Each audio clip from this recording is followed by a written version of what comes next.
Good morning, kiddos. Today's the first day of spring. Woo, woo, woo. Spring's my favorite season because everything comes to life. So today we are going to read another fairy tale that's very traditional.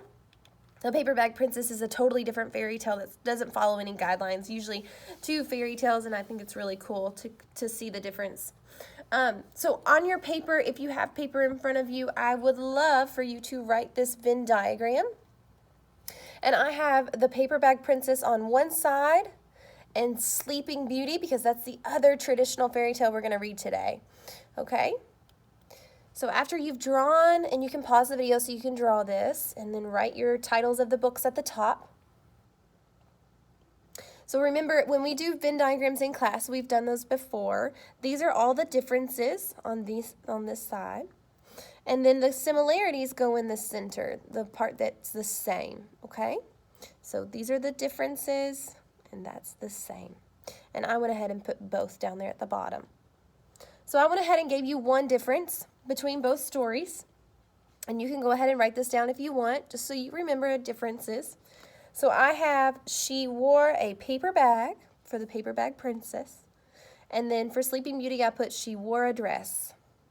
And you guys are super awesome at comparing and contrasting, so when we're finished reading the story, I want you to come up with as many differences and similarities as you can on your Venn diagram, and then send me a picture, please. Okay? All right. So, Sleeping Beauty.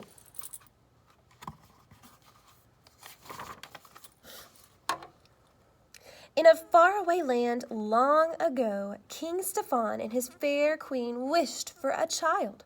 At last a daughter was born, and they named her Aurora. To honor the baby princess, the king held a great feast. Nobles and peasants and knights and their ladies, everyone flocked to the joyful castle.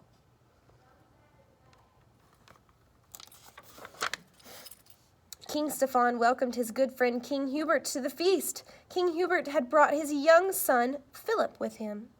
The kings agreed that someday Philip and Aurora would be married. Among the guests were three good fairies, Flora, Fauna, and Merryweather. Each of these magical beings wished to bless the infant with a gift.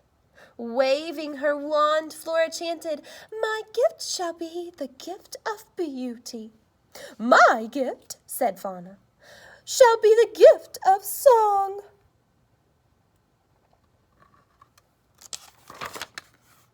Merryweather's turn was next, but before she could speak, the castle doors flew open. Lightning flashed, thunder rumbled. A tiny flame appeared and grew quickly into the form of an evil fairy, Maleficent. Her pet black raven perched on her shoulder. Maleficent was furious, for she hadn't been invited to the feast.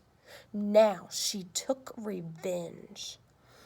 "I, too, shall bestow a gift on the child," she said with a sneer. "The princess shall indeed grow in grace and beauty, but before the sun sets on her 16th birthday, she shall prick her finger on the spindle of the spinning wheel and die." With a cruel laugh, the evil fairy vanished. Everyone in the room was grief-stricken.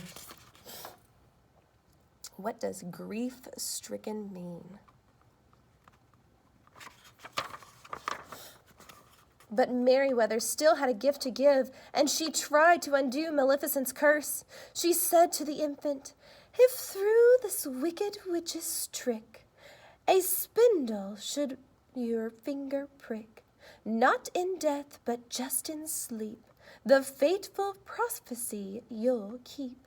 And from this slumber you shall wake, when true love's kiss the spell shall break."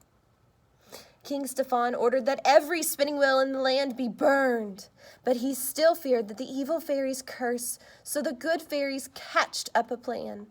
They would take Aurora to live with them in deep woods, safe from Maleficent.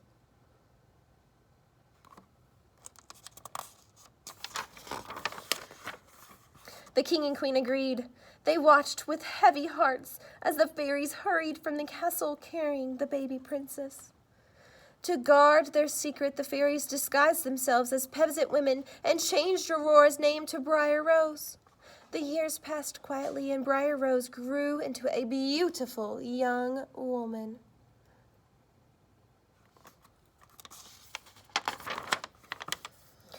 At last the princess reached her 16th birthday. Planning a surprise, the fairies sent her out to pick fairies. Fauna baked a cake for her, while Flora and Merryweather sewed her a new gown. In mossy glen, Briar Rose danced and sang with her friends, the birds and the animals. She told them of her beautiful dream about meeting a tall, handsome stranger and falling in love.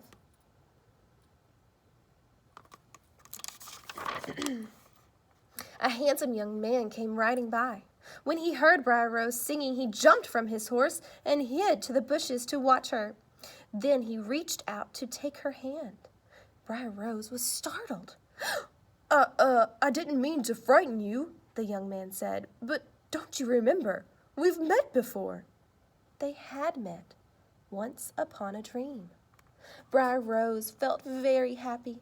She and her admirer gazed into each other's eyes. The young man didn't know she was Princess Aurora, and she didn't know he was Prince Philip, to whom she had been promised in marriage many years before.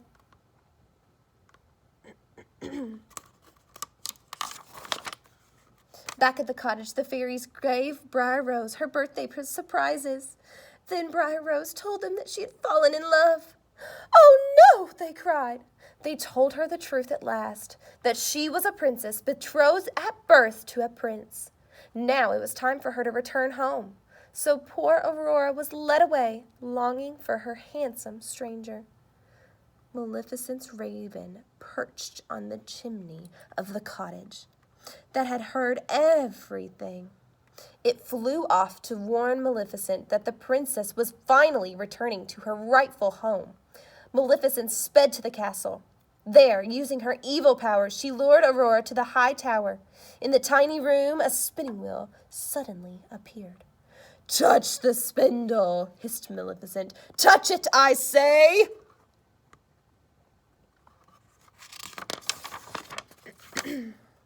The three good fairies rushed to the rescue, but they were too late. Aurora had touched the sharp spindle and instantly fallen into a deep sleep. Maleficent's cruel curse had come true.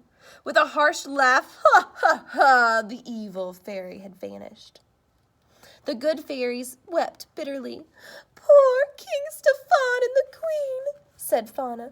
"They'll be heartbroken when they find out," said Merryweather. "They're not going to," said Flora. "We'll put them all into sleep until Briar Rose awakens." So the three fairies flew back and forth, casting a dream-like spell on everyone over the castle. Meanwhile, Maleficent had captured Philip and chained him deep in her dungeon. But the good fairies had other plans for him. Using their magic, they melted the chains. They armed the prince with a shield of virtue and the sword of truth. Then they sent him racing to the castle to awaken the princess. When the evil fairy saw Philip escaping, she hurled heavy boulders at him, but the brave prince rode on. When Philip reached Aurora's castle, Maleficent caused a forest of thorns to grow up all around it. Philip hacked the thorns aside with his powerful sword.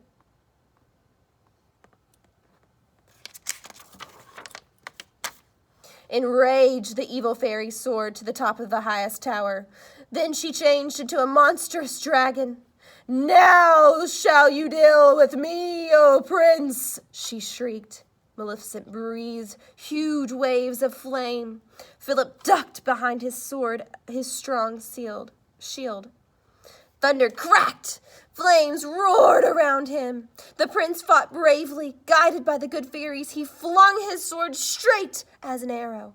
It buried itself deep into the dragon's evil heart, and the beast fell to its death. Maleficent was no more. Philip raced to the tower where his love lay sleeping. Gently he kissed her. Aurora's eyes slowly opened. Now everyone was awake. The king and queen were overjoyed to see their daughter again, and the wedding plans were soon made. The good fairies were blissful too. It had all ended just the way it should. Happily ever after.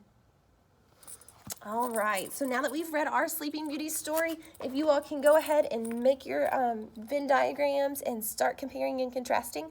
I want to see pictures when you're finished, okay? And you can draw a picture about your favorite part from the Sleeping Beauty if you would like to. Bye!